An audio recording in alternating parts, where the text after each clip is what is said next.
Hi everyone, it's Ellen, the Family History Hound, and today I want to show you about city directories and how they can become one of the most powerful tools in your genealogy toolbox, even if you've never used them before. So let's get started.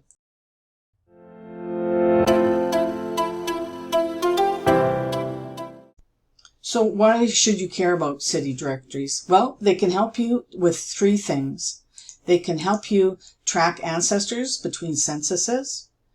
You can discover jobs and employers for your ancestors. And you can learn about their communities. And here's a bonus. Sometimes when you don't find an ancestor, it's just as important. Census records are published every 10 years. And so a lot can happen to a family in that 10 years, whereas the city directories are published every year.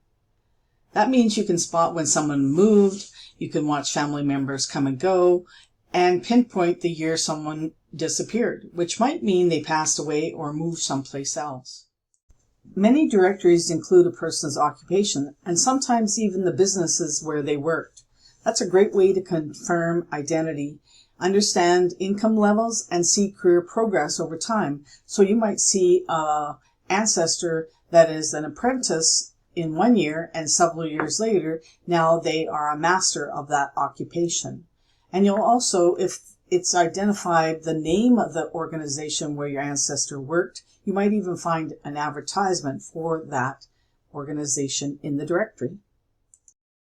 City directories often list a spouse's name, and you might also spot adult children, siblings, or even in-laws living in the same address or next door.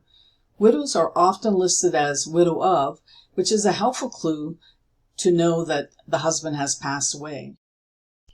Don't skip the front or the back of the book, because you often find maps, churches and cemetery listings, business directories, social clubs, and other organizations listed within those pages.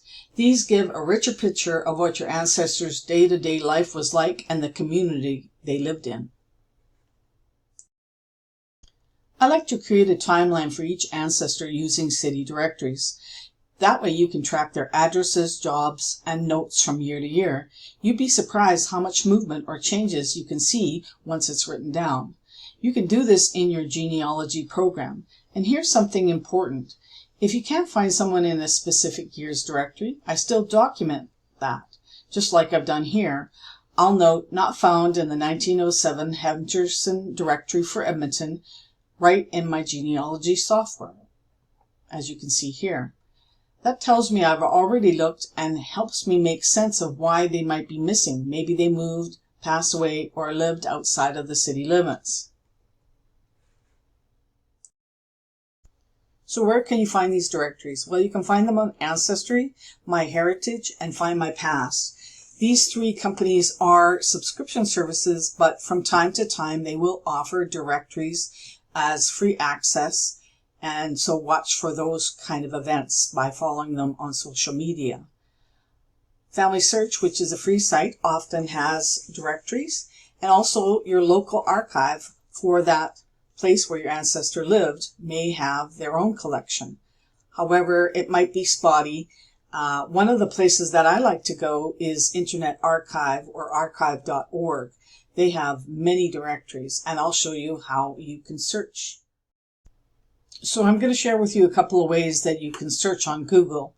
So in this first example, I put the name of the place, so Calgary, and I put the year that I'm interested, which is 1912, and then I just put city directory. So Calgary 1912 city directory, and do search. And then that will give me any site that has a Calgary 1912 city directory.